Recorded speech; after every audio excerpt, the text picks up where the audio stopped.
Praise the lord. యేసుక్రీస్తు నామములో మీ అందరికీ శుభములు తెలియజేస్తూ ఉన్నాను.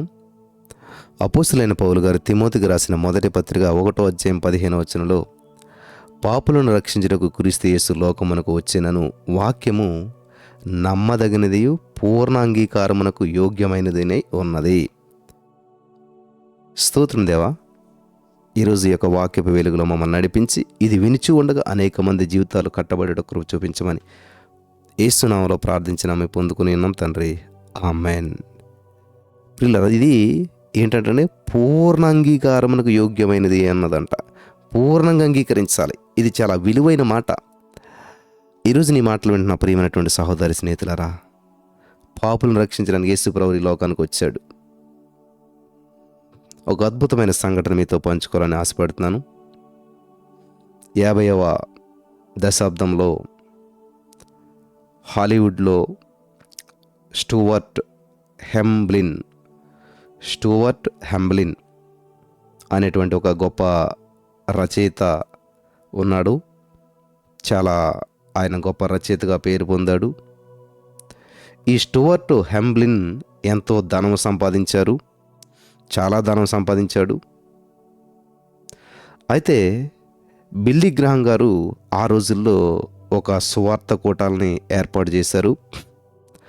ఆ సభల్లో ఏమైనా విశేషాలు జరిగితే వాటిని వినియోగించుకొచ్చును, ఎందుకంటే ఇది ఒక అద్భుతాలు జరిగితే వాటిని నేను ఒక రచయిత కాబట్టి ఆయన ఉపయోగించుకోవచ్చు అనేటువంటి ఉద్దేశంతో ఈ యొక్క స్టూవర్ట్ గారు ఆ యొక్క సువార్త కూటాలకు హాజరయ్యారంట. బిల్లీ గ్రహాం గారు దేవుని యొక్క వాక్యాన్ని బోధిస్తూ ఆయన ఒక మాట చెప్పారంట. ఏంటంటే, దేవునిని నిర్లక్ష్య పెట్టే అనేకులు ఇక్కడ ఉండొచ్చు, మీరు చనిపోయిన తర్వాత మరో లోకం ఉన్నదని గుర్తించండి అన్నారంట. చాలా వాక్యం చెప్పారు, చాలా సువార్తను బోధించారు. కానీ ఈ యొక్క మాట ఏమిటది? దేవుని నిర్లక్ష్య పెట్టేవారు ఇక్కడ చాలామంది ఉన్నారు. ఒకవేళ మీరు చనిపోయారంటే తర్వాత మరి ఇంకొక లోకం అనేది ఉన్నది అని చెప్పి మీరు గుర్తించాలి అని చెప్పి అన్నారంట బిల్లీ గ్రహాం గారు.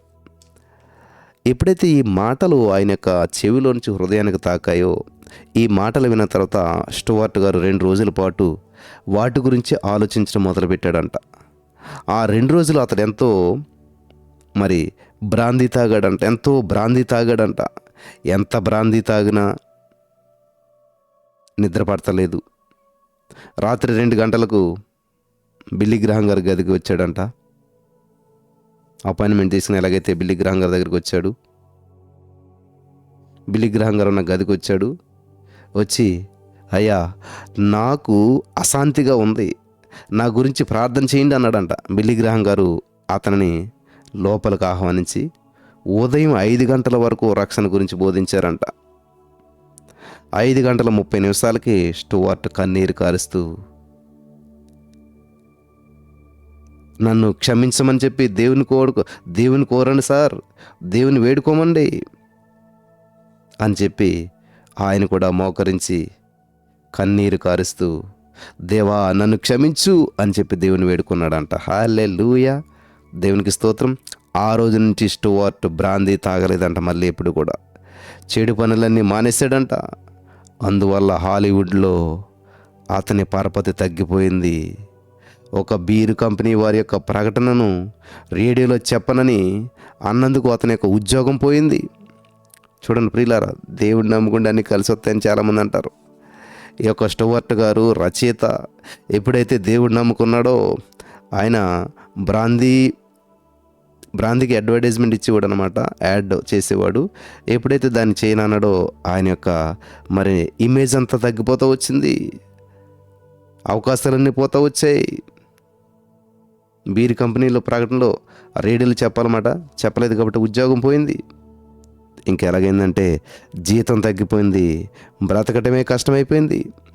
ఆ సమయంలో జాన్ వేన్ అనేటువంటి పేరు పొందినటువంటి హాలీవుడ్ నటుడు స్టూవర్ట్ గారి దగ్గరికి వచ్చి, నీకు ఈ సమస్యలని నీవు అంగీకరించిన మతం వల్ల వచ్చాయి, ఏదైతే ఆ క్రిస్టియానిటీ ఉందో దానివల్ల నీకు అన్ని సమస్యలు వచ్చాయి.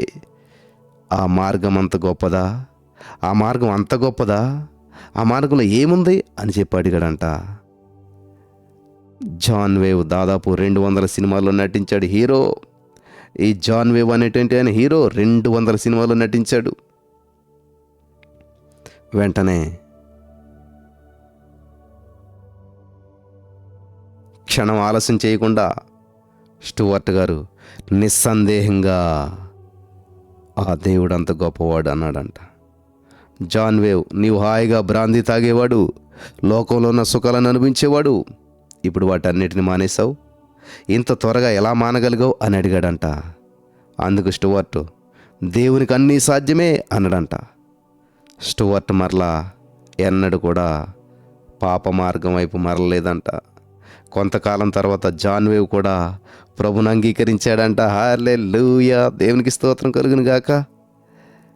కొంతకాలం తర్వాత, అరే బ్రాందీ తాగకుండా ఇంత క్లిష్ట పరిస్థితులు వచ్చినా, ఇంత ఆర్థిక పరిస్థితులు వచ్చి పడ్డా ఇంత సంతోషంగా ఎలాగ ఉంటున్నావు అని అంటే దీనంతటికీ కారణం యేసయ్య అని చెప్పినప్పుడు ఈ యొక్క హీరో జాన్ వేవ్ కూడా ఆలోచనలో పడ్డాడంట. కొంతకాలానికి యేసుక్రీస్తు ప్రభువును సొంత రక్షణగా అంగీకరించేశాడు. హల్లెలూయా. ఎటువంటి పాపినైనా యేసు మార్చగలుగుతాడు. ఈ రోజున బ్రదర్, నా భర్త మారడం లేదు బ్రదర్, నా భర్తలో మార్పు సంభవించట్లేదు అనేకంటే నీలో మార్పు సంభవించాలి. ముందు నీ జీవితం మారాలి. నిన్ను బట్టి నీ భర్త మార్చబడతాడు, నిన్ను బట్టి నీ కుటుంబం మార్చబడుతుంది, నిన్ను బట్టి అనేక మంది దేవుని వైపు ఆకర్షించబడతారు. హల్లెలూయా. మొదట మారవలసింది ఎవరో కాదు, మొదట మార్పు నీలో ప్రజలు చూడాలి, నీలో ప్రజలు చూడాలి. హల్లెలూయా. నువ్వు దేవుని ఎంతగా ప్రేమిస్తున్నావో, నీ జీవితంలో ఎన్ని మార్పులు సంభవించటానికి ఆలస్యమవుతూ ఉన్నాయో. కాబట్టి మొట్టమొదట మారవలసింది నీవు, మొట్టమొదట మార్పు రావాల్సింది నీవు, మొట్టమొదట మార్పు రావాల్సింది నీలో ఎప్పుడైతే సంభవిస్తాయో. చూసారా, రైటర్ని బట్టి హీరో గారు మారిపోయారు. అలా ఒకరిని బట్టి ఒకరు మారాలంటే దేవుని వాక్యంలో కూడా ఉంది.